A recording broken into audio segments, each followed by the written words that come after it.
ಎಲ್ಲರಿಗೂ ನಮಸ್ಕಾರಗಳು. 79ನೇ ಸ್ವಾತಂತ್ರ್ಯ ದಿನಾಚರಣೆಯ ಶುಭಾಶಯಗಳು. ಕರ್ನಾಟಕ ರಾಜ್ಯ ಶಿಕ್ಷಕರ ಪ್ರತಿಭಾ ಪರಿಷತ್ ರಿಜೆಸ್ಟ್ ಮೈಸೂರು ಮಕ್ಕಳ ಸಮಗ್ರ ಶಿಕ್ಷಕರ ಸಮಿತಿಯಿಂದ ಆಯೋಜಿಸಿರುವ ನನ್ನ ನೆಚ್ಚಿನ ಸ್ವಾತಂತ್ರ್ಯ ಹೋರಾಟಗಾರ್ತಿ ಎಂಬ ಭಾಷಣ ಸ್ಪರ್ಧೆಯಲ್ಲಿ ಭಾಗವಹಿಸಲು ಇಷ್ಟಪಡುತ್ತೇನೆ.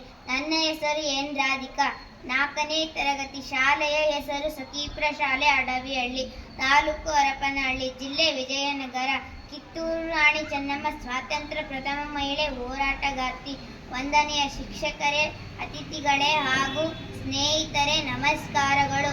ಇಂದು ನಾನು ಮಾತನಾಡಲಿರುವ ವಿಷಯ ಕಿತ್ತೂರು ರಾಣಿ ಚೆನ್ನಮ್ಮ. ಕಿತ್ತೂರು ರಾಣಿ ಚೆನ್ನಮ್ಮ ಜೀವನ ಚರಿತ್ರೆ.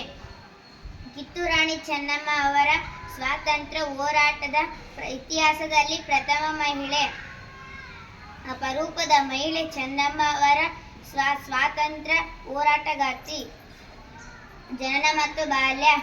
1778ರಲ್ಲಿ ಏಪ್ರಿಲ್ 23ರಂದು ಬೆಳಗಾವಿ ಜಿಲ್ಲೆಯಲ್ಲಿ ಜನಿಸಿದರು.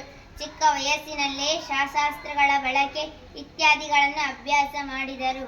ಕಿತ್ತೂರದ ರಾಜಕುಮಾರ ಮಲ್ಲಸರ್ಜ ಅವರೊಂದಿಗೆ ವಿವಾಹವಾದರು. 1816ರಲ್ಲಿ ಪತಿ ಮಲ್ಲಸರ್ಜನನ್ನು ವಿವಾಹವಾದರು. ನಂತರ ಅವರು ಕಿತ್ತೂರು ರಾಣಿಯಾಗಿದ್ದರು.